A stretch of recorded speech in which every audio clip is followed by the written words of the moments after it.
Jim, thanks for coming. It's great to have you here on the My SBA Loan Pro podcast. Thanks for having me. So, Jim, the reason I have you here is because benefits are a very important piece of being a business owner.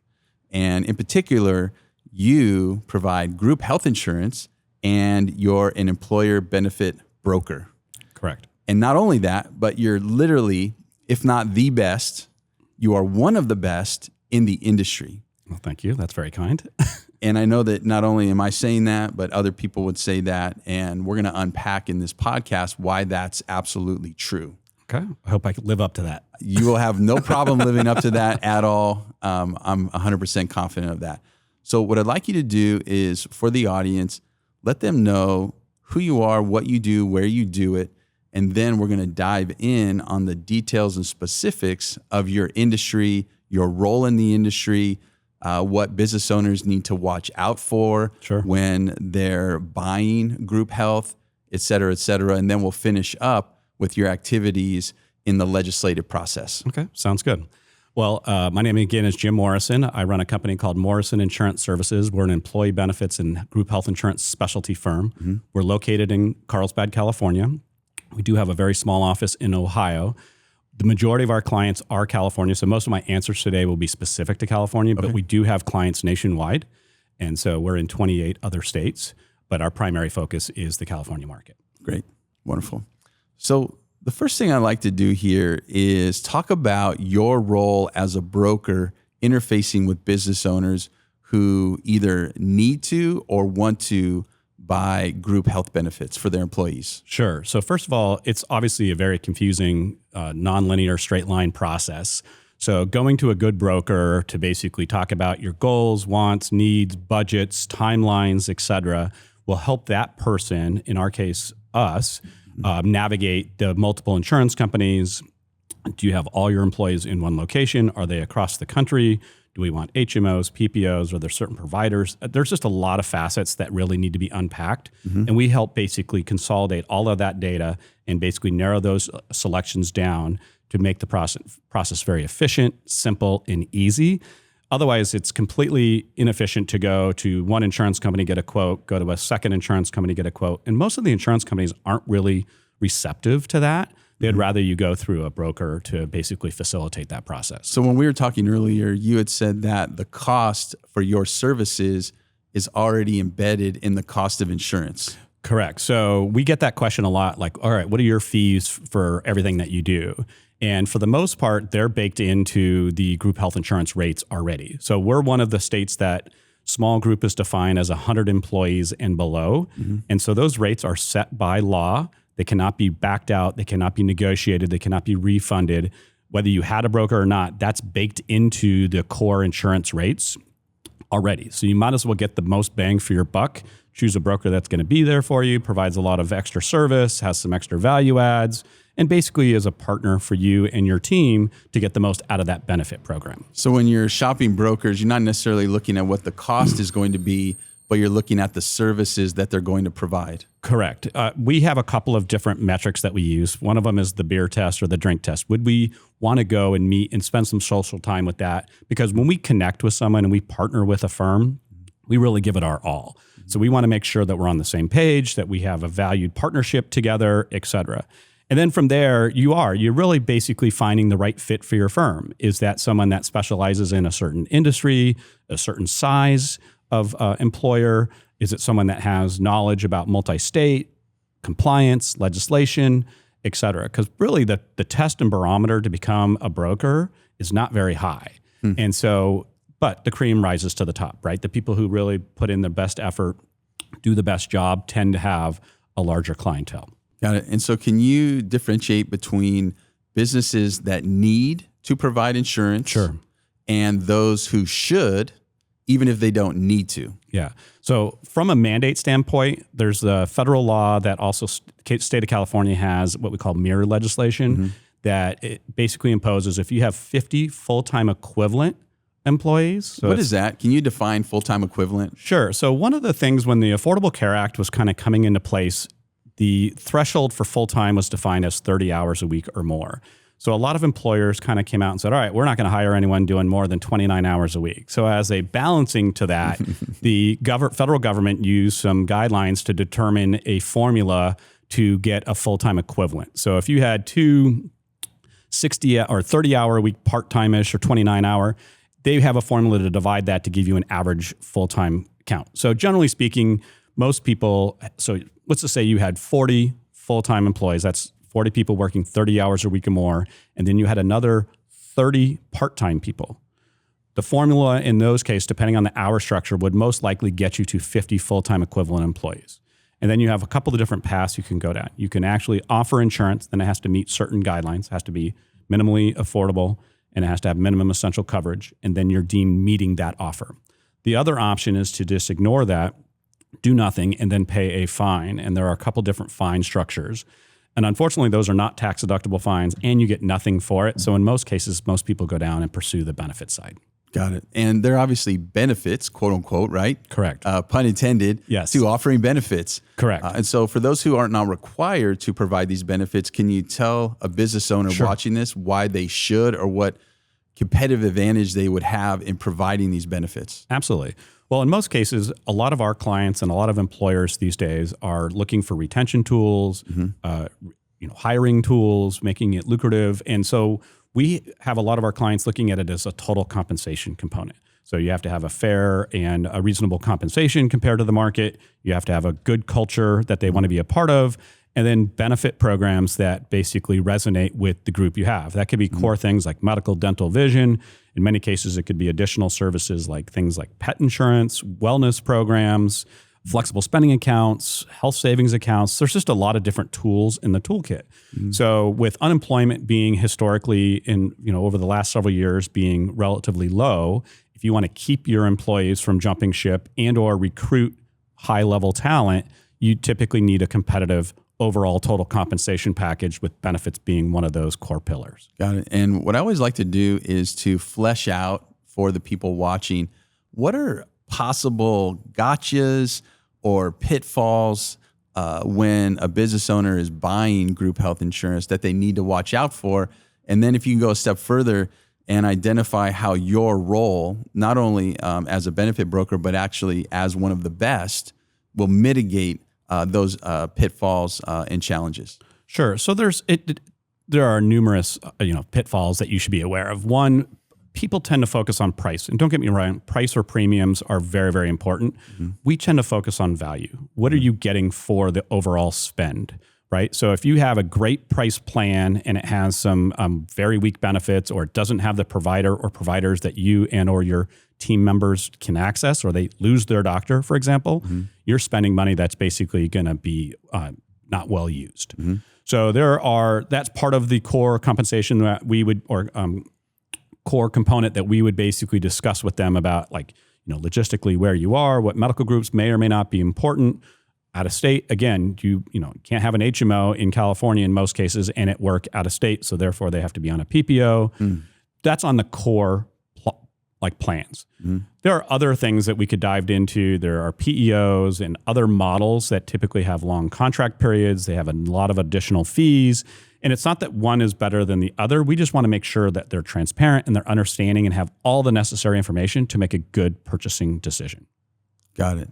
And as a business owner, what are some things that would keep me up at night that you mitigate? Sure. Compliance is huge, right? So one of the things we find is that California is a great example. We're an interesting state. It's very difficult for many employers to basically be 100% compliant.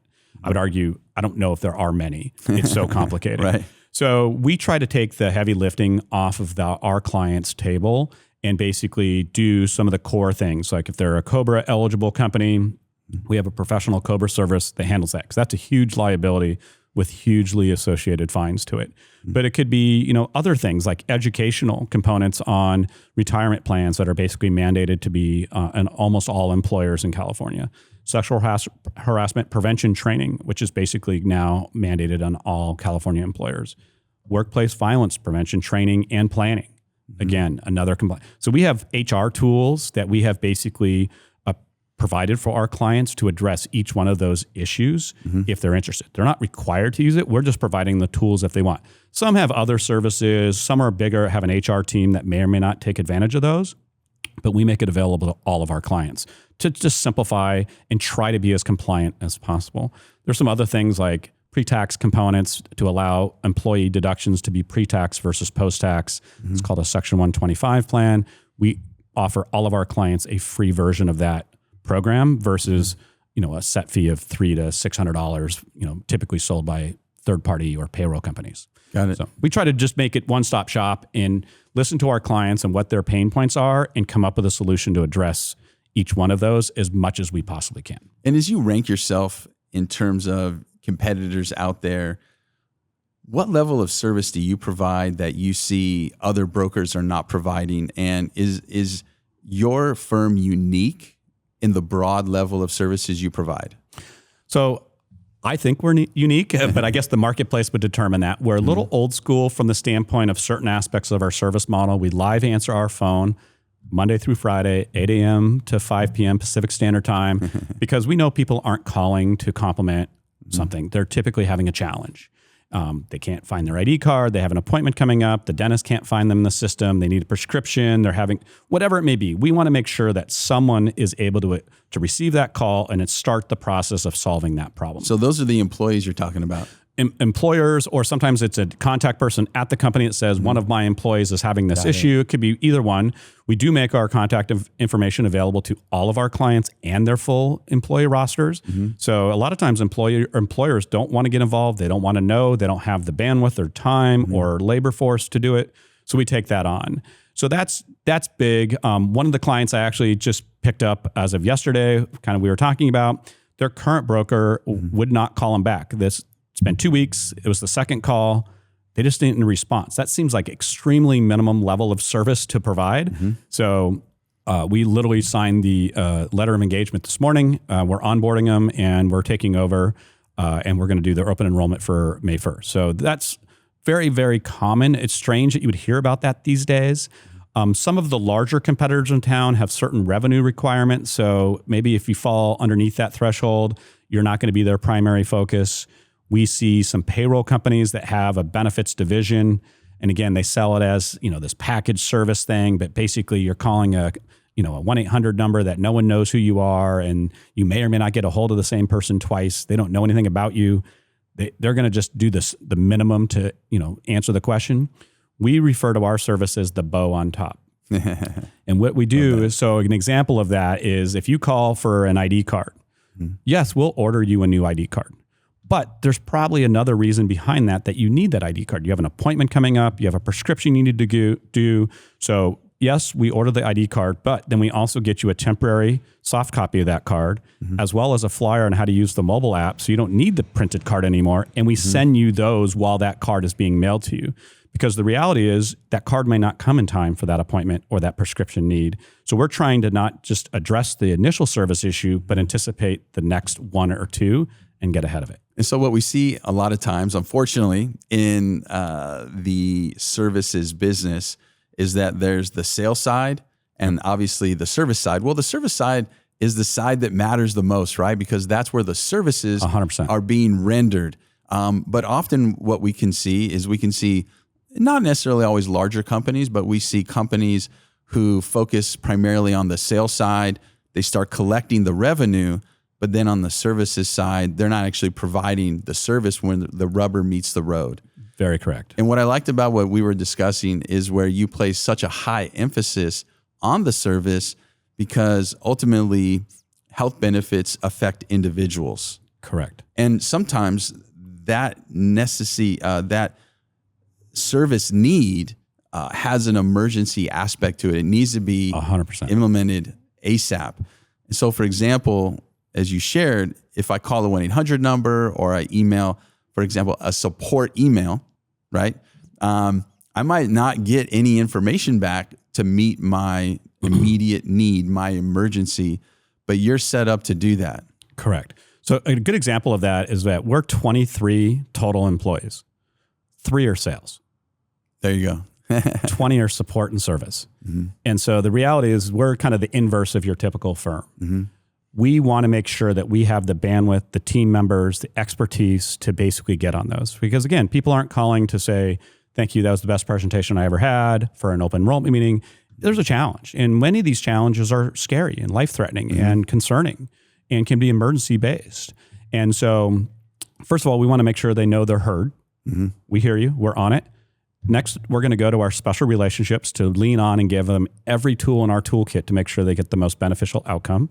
Versus if they call the insurance company is giving them the answer that's best for the insurance company or the easiest to get you off the phone. We're not going to do that. So we try to take it to that next level. And so our clients, which are absolutely amazing, are unbelievably loyal and appreciate that, especially those that have experienced that. Now, not everyone has that immediate need, but when it does come up, that's when we thrive. So you guys are really an advocate as well. 100%. We have a claims team that will go and fight for claims. We help with appeals, all these different components that people don't realize until they dive in. And it's kind of interesting because every open enrollment, we always conclude with questions, answers. And I always say, hey, we're here for you, not just during open enrollment, but throughout the year. And we treat every interaction completely confidential. So if you have a claim, challenge, whatever. We had one of our clients that called us out of the blue, wasn't sleeping at night. You know, he had basically a major health issue. He got a bill for $333,000 from the hospital. Oh my gosh. And he was panicking about what he was going to do. And I said, no problem. And he had actually several letters that he wouldn't even open. He was afraid to open. We picked it up in a box. We sorted it all out. And when it was all said and done, he owed $4,500. We got everything else. And a lot of it was miscalculated or processed. And so we got that corrected and he was all said and done. And he's one of our biggest fans. Because the whole industry, not that I access it very often, but it's convoluted. It's difficult to navigate. And if there are people who are a part of the process pushing paper, they're not connecting the dots. It is very, very complicated with multiple layers of complication. I don't think the general public realizes how complicated it really is.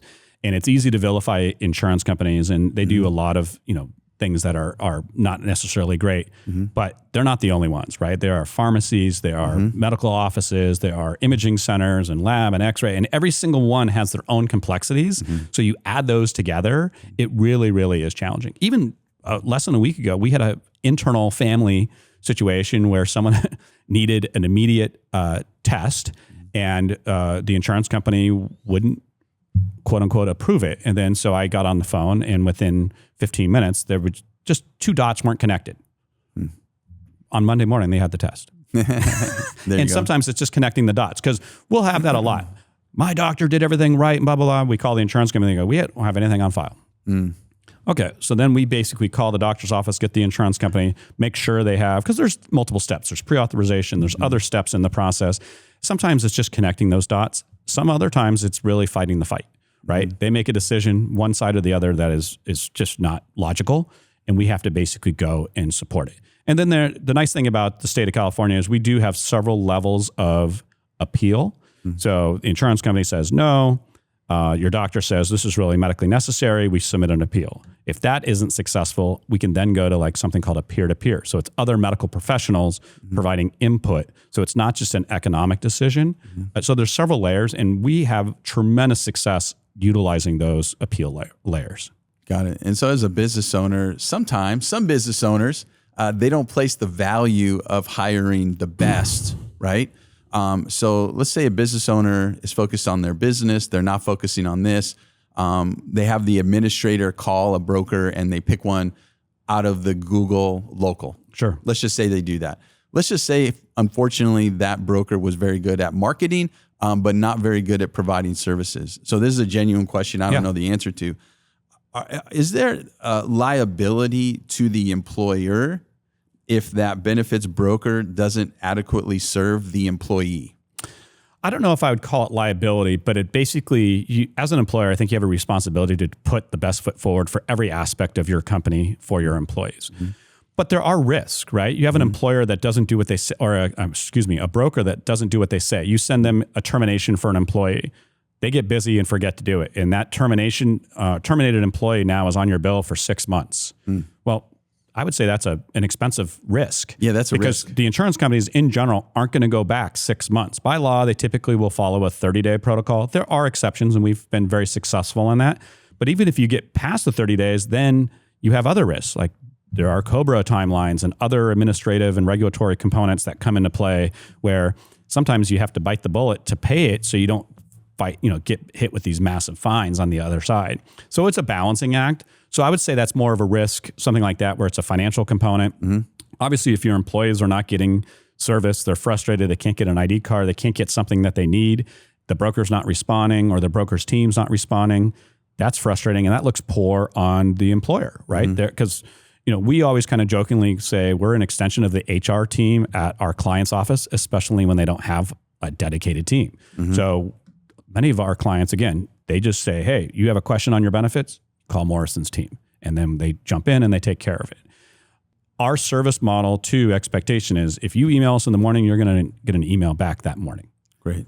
24 hours, 48 hours. It's interesting. The industry standard, insurance companies, we'll get back to you as soon as possible. We have a 72-hour window. That's not emergency service or like high-level service, in my opinion. I think same day is really key. Now, there are extenuating circumstances where something may, take a day or two to get. But again, our team get emphasized on our all-hands meeting, like confirm receipt, let them know you're working on it.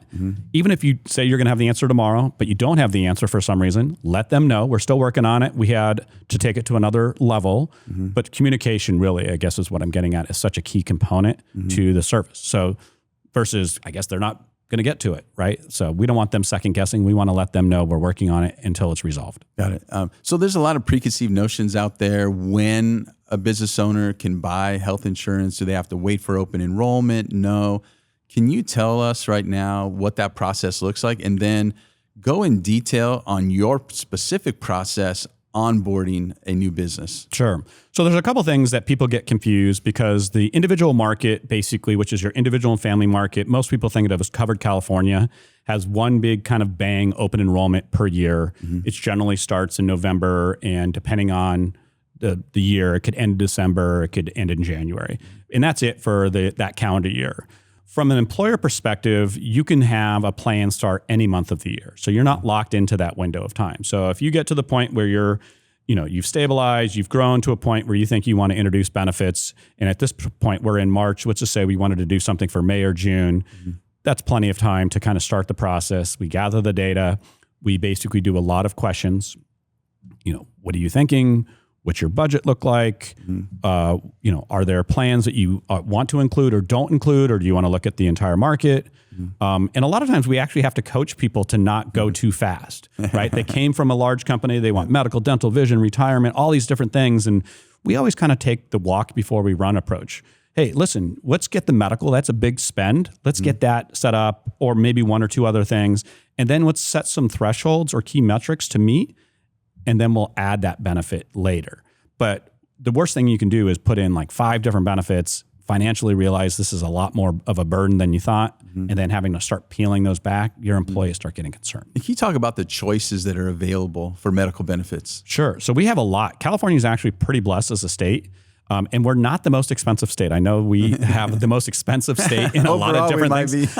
Overall, but from a health insurance perspective, we actually have, because we have so much competition. So we have a lot of major insurance companies. We have a lot of major medical groups, and we're very fortunate up and down the state to have that. So we have, big players like Aetna, Anthem Blue Cross, Blue Shield, a couple of what we call exchange programs, Covered California for Small Business, which is a group product, not the individual, California Choice, which is a private exchange, Cigna, HealthNet, United Health. So Kaiser, we have a lot of different options. Also, we basically approach it where most of our clients tend to have multiple plan offerings. So it's very rare that we'll come in and have one plan, one size fits all for everyone. Most of our clients will set a budget. We'll kind of pick a plan or a base plan to use that budget, and then people can buy up or down. Some people might want Kaiser, some people might want Scripps, some people might want Sharp, for example, if we were a Southern California or San Diego County resident. Others might want a PPO because they want to go wherever they want to go, or they travel extensively, whatever it may be. We can have all of that in one umbrella. And so it's quite easy. And then again, we talk through the process. We'll provide benchmarking data if they're interested. Hey, this is what the average client in your space is doing based on your size. We have a lot of startup pharmaceutical, pharma, bio companies. So their benchmark isn't based on size, it's based on the peer group of larger companies. And so they have to offer really rich benefits to compete and steal those employees over to come recruit for their company. So it really depends. And then we just kind of walk them through all the steps of onboarding. What's your new hire waiting period going to be? Do you want to have multiple classes of employer contribution, meaning that management gets one thing, non-management gets another? Do we treat everyone equally? There's a lot of different tools. And then we make all those, the point of all those questions is to really make a reinforced, good, solid decision. So they're completely comfortable. They understand the budget, understand everything. And then we can then basically start the process to go to implementation. From there, we basically set up an open enrollment meeting, and it seems like 90% are on some sort of video platform like a Zoom, a Teams, Google Meets, et cetera. Most of them are being recorded as well because they might want to use it for people that cannot attend, et cetera. And we walk them through a presentation, and it's really as much of an acknowledgement of, hey, your employer is stepping up. They're offering you this amazing benefit package, and here's what's included. Here's the core things. We get into the value adds. We get into the ancillary. Maybe there's some voluntary things, meaning the employee is able to customize further through a voluntary product suite. And then here's the process, and we use a number of different technologies to onboard. I would say 95% of our clients use a technology to onboard. Very few do paper. And we even have farms that are actually using technology, some other traditional paper-based things. And then we basically take all that, educate, and then we open it up for questions, and we give a window of time, conclude that open enrollment process, and then we send a finalized package of all the enrollments, payroll deductions, et cetera, so the client knows total spend, their costs, the employee's portion, and depending on the client, how they want the service, we'll even implement that into the payroll system or integrate our system with their payroll system so they don't really have to do much. Again, we customize our approach on each client. Some like to be really involved, some like minimal involvement. We can cover the gamut. That's great. And can you give us a few more examples of clients that you've acquired who came specifically because their broker was dropping the ball? So the last couple of years, a lot of it's been around compliance. So that's been a hot button issue. Some people don't understand how to complete and file the ACA reporting forms. The broker. The broker doesn't know how to do it. Or they don't have a system to do it, or they're not set up to do it, or there's a misassumption that, oh, well, that's not my job. That's the employer's job. So we check with each one of our clients. Is your payroll company doing this? Do you want us to do it? Are you handling it? Every year, we always do that. But some people aren't aware that it's an obligation to file those forms. And then it's quite expensive lesson to learn when they get this nasty letter from the Department of Labor or IRS saying, hey, we're fining you $100,000 because you didn't file your forms. Oh my gosh. Another one is we get this letter called a 226J letter or 226J letter that comes from the IRS and says, hey, Ryan, you're one of your employees or two of your employees went to the state exchange, qualified for a subsidy. You must not be offering affordable essential health coverage. Here's a massive fine. Prove us wrong.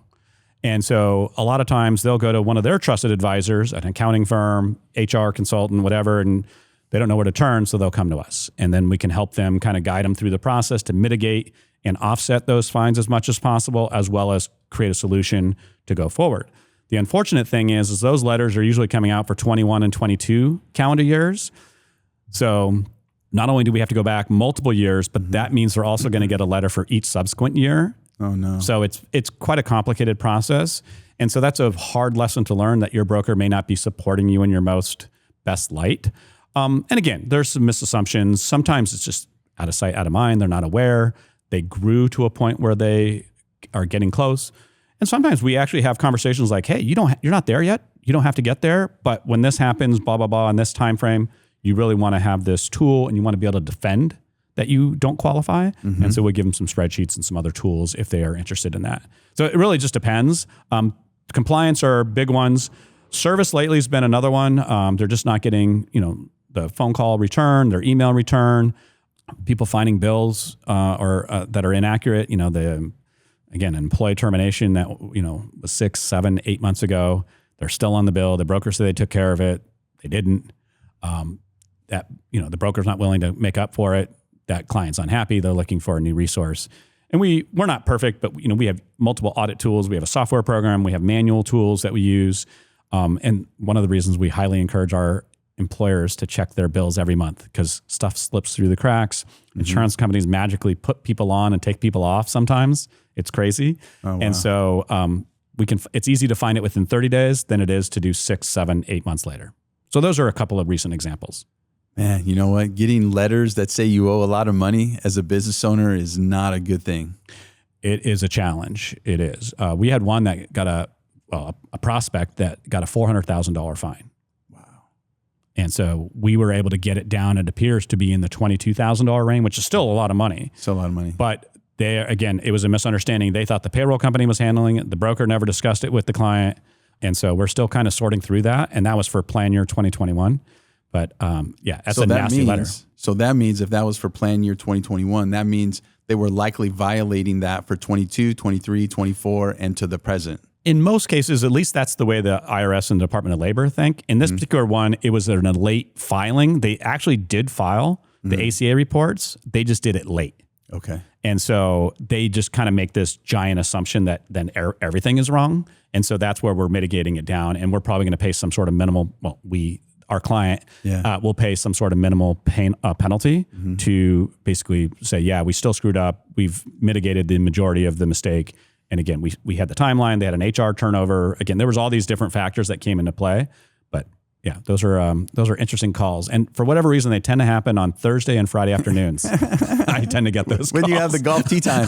I wish. Or the dinner plans. So yeah, when I'm getting ready to head home or something like that, I get the call from a panicked CFO. Yeah. Oh my gosh, we just got this letter. What do we do? And Jim, because you are obviously one of the best, you work with highly successful business owners and businesses. And so what I'd like to do now is pivot to your role in the M&A market. Okay. If you can talk to us how you help sell-side business owners and then the buy-side business owners as well. Absolutely. So obviously M&A activity, private equity, venture capital money has been dominating the last 10 years, 5 years. And so a lot of our clients will come to us and hey, we need help in due diligence. And so we can basically take that 300, bullet point list, 150, whatever it is, because the attorneys really sometimes complicate it, and they treat the transaction, whether you're a $10 million transaction with 50 employees or a $100 million with 1,000 employees. It's the same list. And so and our team can quickly go through and tell you what is applicable to your client, to your company. And then we can provide that documentation because we have it all for them. And in most cases, it's usually 2 or 3 years of documentation, but we have it back from the origination date. So that's big from the standpoint of, we jokingly refer to that as that we're going to be really busy to get fired because that company typically gets absorbed. They go into the new mothership's benefit program, et cetera. But that's the right thing to do, right? And we're happy for our client. We're thrilled for them. And then we also, depending on our relationship with the ownership team, we will talk to them outside of that purview about what they're going to do going forward. Are they going to utilize COBRA? Are they going to be part of the new benefit program at this company? Are they exiting? Do we need to look at individual plans or Medicare, depending on their age? So there's a lot of different kind of, again, trusted advisor conversations that we would have outside of the due diligence. And then on the buy side, we have a number of our firms that are either rolling up companies. We have a couple of private equity firms in town, and they're very active. They have a lot of investment capital they have to deploy. And so they're looking at deals all over the country. And so they'll bring us in to say, hey, we're pretty close to doing a letter of intent. We need you to basically do the due diligence on the other side. And so we'll capture all their benefit information, look at contracts if applicable, any kind of gotchas or any other pitfalls that we should be watching for. Is it a competitive program? Do we want to keep it? Is it something we want to just roll into it? There's a lot of different tools, and we just provide a report to our team or our partners at the private equity firm. And then, usually a month, 2, 3, 4 months later, we get hey, we bought them or it fell apart. And so, and then we go from that point of, do we onboard? How are we going to do it? In this particular, what I'm thinking of, they have about 20 different portfolio clients. Most of them they keep separate. So, but sometimes we roll them up. So we have that conversation. Do they want to roll it up into one new entity? Do they want to keep it as a separate number? Because sometimes or a separate entity, because sometimes they'll basically plan on flipping that in 3 to 5 years. So Got it. there's a lot of strategy that goes into it. That's beyond my pay grade. So if sellers are preparing to sell, would it be prudent for them to have a company like yours review their benefits? And are there instances that you've seen, practically maybe not, where a business is on the block to be sold, and because they had not paid attention to their benefits, the buyer either decided not to execute or possibly devalued the business? So it depends. So interestingly enough, and I'm not a 401k expert, but I've seen 401k plans hold up the process. There's something that catches, again, that's not my area of expertise. You would have to go to someone that specializes in that area.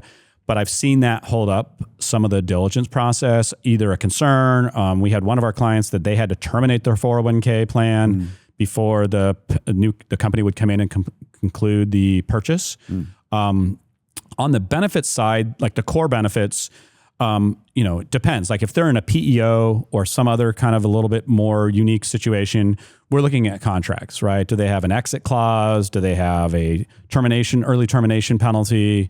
Do they have to give 6 months notice, 3 months notice, 30 days notice? Those are typically the areas there that can be addressed. Some of our clients aren't, or some of the companies that have been looking at purchasing companies aren't super, like it's not always a straight line with the PEOs. Some are open to the PEO concept. Some struggle with the PEO concept because they're technically not your employees. They're really co-employed. So there's some technicalities that can be there. And it just depends on the private equity firm's kind of appetite for that. But that's really it. Sometimes a good M&A person is going to know, if it's an older owner, they're probably a big portion of the premium. So they'll back out a lot of that information on a go-forward basis to see what the real expenses are. Got it. And I've known you for several years. And those who are watching, especially in California, but definitely throughout the country, should know that a lot of the good things about the health insurance industry are specifically because of you, Jim, and your legislative prowess. And what I'd like to do now is pivot to what you have been able to accomplish legislatively as an advocate for your clients.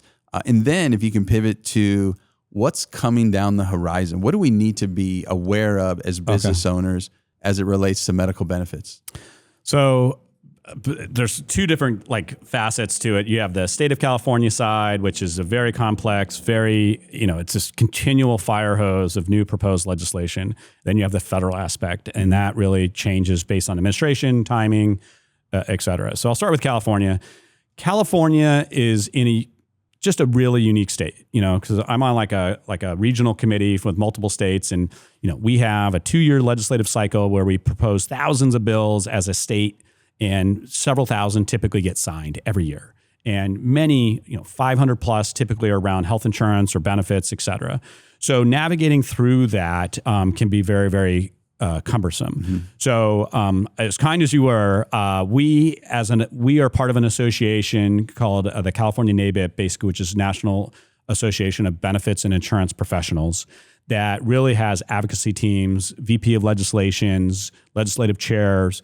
And we as a group basically will go up to Sacramento typically every May, go to Washington, D.C. every February, and we're getting ahead of things. We're the boots on the ground to say, hey, this law may sound good, but here's the unintended consequence. And this is great, and a lot of them will come in with these one-off situations. We want to add hearing aids to everyone's policy. Right. That's phenomenal, right? But each one of those little mandates might cost 3%. Okay. And then you have 2 more mandates the next year. And then you have, if you think about 400 or 500 bills a year, each one of those have a cost. Now, it's the cost benefit analysis, right? For example, this year in California, if you're a large employer, meaning 101 employees plus, you now have infertility baked in and required to be in your health insurance. Phenomenal for those that are struggling with fertility issues. But the percentage isn't high, I wouldn't think. It's that are using it, but it adds another 2 or 3%. But if you have 25 mandates that add 2 or 3%, your costs soar. So it's hard to differentiate between the need versus the cost. And so that's a burden for things. California also keeps pushing something called single payer. So there's a lot of proposals about eliminating all medical insurance programs, Medi-Cal, Medicare, VA, employer-sponsored, individual. It would all be facilitated and managed by a singular government organization, in this case, a state of California. And so that's really dependent on several factors. One, you have a huge budgetary component to it, $500 billion plus model. The state of California's budget's $398 billion on its own. So you would, and so Wow. those proposals require 50% or more of the funding from the federal government to give them, instead of Medicare, Medi-Cal, and all these other things, the state of California is just going to get that money and manage it better, theoretically, from the federal government. It's a kind of a big leap to think that's going to happen.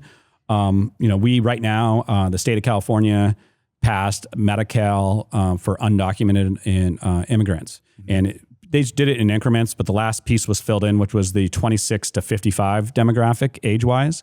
Well, now they've run a mess. I think they just borrowed $6 billion to fill in the gap because they don't have the funding to pay for it. So it's just complicated. So the state of California is always throwing something at you. The good news is that we partner with people like Sam Sherman at Sensor Sherman and other HR consultants, and we do multiple legal updates a year, and we do an annual one every year to say, hey, employer, here's what's coming down the pike for you. Here's how to get ahead of it. Here's what to do from a defensive component, et cetera. And it's those type of things in partnership with other professionals that are phenomenal professionals that help keep our clients educated. On the federal side, it's really... it's going to be hard to say. We have a new administration. There's a lot of different kind of moving pieces. Are they going to start pulling back Medi-Cal? Because anything that happens to the government affects the private sector. So if Medi-Cal gets pulled back, the private sector tends to fill in some of those gaps. So we're watching things like that. We would also like to see some fixes on some low-hanging fruit. Like there's a really kind of interesting nuance. So if I'm 66 years old and I'm on my company health plan today, that's considered, and it's considered eligible or credible for Medicare purposes. But if I retire and go on COBRA tomorrow, that is no longer eligible and I'm subject to a fine. There's no logic there, right? So we've been working as an association to get that fixed. Who would be fined? The individual would be fined once they enroll in Medicare. So, and it's, people don't know. I had a state senator come to me when he retired and he didn't understand that provision. And so he's like, oh no, I'm just going to take COBRA because it's easy. And I'm like, yeah, but in 6 months, when you sign up for Medicare Part B, you're going to pay a fine for not doing it in a timely manner. So it just, again, there's lack of logic. There's some other components around health savings accounts which are managed on the federal level. I'd really love to see expanded on the amount that can be contributed. People that are working in 65 years of age and older, that are waiving Medicare right now, they can't contribute or participate. That's silly. More people are working past 65 than I can remember in my 35-year career. Yeah. So just little things like that just small little wins that would make it overall a better place to facilitate benefits and healthcare for everyone. And if there were specific pieces of legislation that you could bring forward, what would you do to bridge some of the gaps, fix some of the pitfalls? Well, I would love to see, so in small group, which I'll focus on for right now, we have these, what we call actuarial metallic tiers. We have platinum, gold, silver, and bronze. And the plans have to be plus or minus 2% from actual value for those. Those reins are too tight. I think we need to loosen it up more and provide a little bit more bandwidth and flexibility, because maybe I want like a really, really basic, high deductible, basic medical plan that doesn't include all the bells and whistles. Well, right now, because of the price point and the requirements, the pricing is not such a differential where it makes a lot of sense. I would like to see kind of them loosen some of those things up. The other one I would love to see is there's this thing called medical loss ratio, or not medical loss ratio, risk corridors. So the original intent, and this is a federal piece, so this is getting way into the weeds, by the way, but the original intent was to protect certain smaller insurance companies from taking on a lot of extenuating risk. And so it's like a luxury tax in baseball, where the people who make too much money or don't take enough risk share with the people that took on too much risk. Well, it's been almost 15 years since that passed. And so you could think you're doing everything right and not know what the other competitors have on their books. And then you have to pay a fee. I think it's stabilized enough in our market, but we don't need that kind of protection. And that uncertainty brings cost uncertainty. So the insurance companies have to price in for uncertainty, and insurance companies don't like uncertainty. Right. And that's the one thing I've learned consistently. So I'd love to see some tweaks to that. But those are, it's hard because everything has a domino effect. So if you pull one string here, it could affect 15 other things there. So I'd really have to go in intentionally and think what in the big picture would work for most people. And so, but those are my answers off the cuff. And do you think there will be an overhaul? I know that under the 45th president, there was an attempt. Correct. And that attempt failed. Yes. Do you think there will be another attempt under the 47th president? It's hard to say. It doesn't seem to be as high on his agenda as it was during his first presidency. Mm-hmm. You also have a really, really mature law that's now, started in 2010 or signed was 2010, really started getting implemented in 2012. So you're talking about 13 plus years. Mm-hmm. It's not as easy as repeal and start something new. There would have to be some sort of transition period. Mm-hmm. Historically, he's also been a big fan of multi-state and association plans. That's tricky because we already have multi-state, so that's not going to change much there. Association plans could capture some risk. But here's, again, like I was talking about the string. So outside of California, there's a program called shared funding or alternative funding that's very, very common in every state but California because California passed some silly legislation that basically made it not very attractive. Well, the problem with that is that all the high-risk business goes into the Affordable Care Act because it's community rated, and all the really good risk, meaning low risk or low claim business, goes into these shared funding arrangements. Well, eventually, high risk keeps shrinking, but the high-risk people are still there. This keeps growing. This is going to implode. So you have to look at it from a balanced approach because if you just do one thing and not the other, so it'll be interesting to see. And I bring that up because association plans are the same way. They typically want really high, highly attractive risk, meaning low risk, and then the core ACA or Affordable Care Act plans, don't have a choice. They're community rated. It doesn't matter if you have terrible claims or no claims. Doesn't matter. Industry, no factors come into play. That's, if you're a 35-year-old on a gold PPO with Anthem Blue Cross, that rate is that rate. Well, the association doesn't have to follow some of those same rules. So that's great temporarily, but in the big picture, if one goes this way, this will go this way and it could fall apart. Got it. So it's extremely complicated, as I mentioned in the beginning of this. Wow. And so I've learned one very important thing here, Jim, is that as a business owner, if I'm required to or if I'm going to buy group health insurance, I'm going to buy it through you because you protect me, you keep my employees happy and satisfied. And I really appreciate you coming today, and I hope you have a great rest of the day. Thank you very much, Ryan. I really enjoyed it. All right. Thanks, Jim.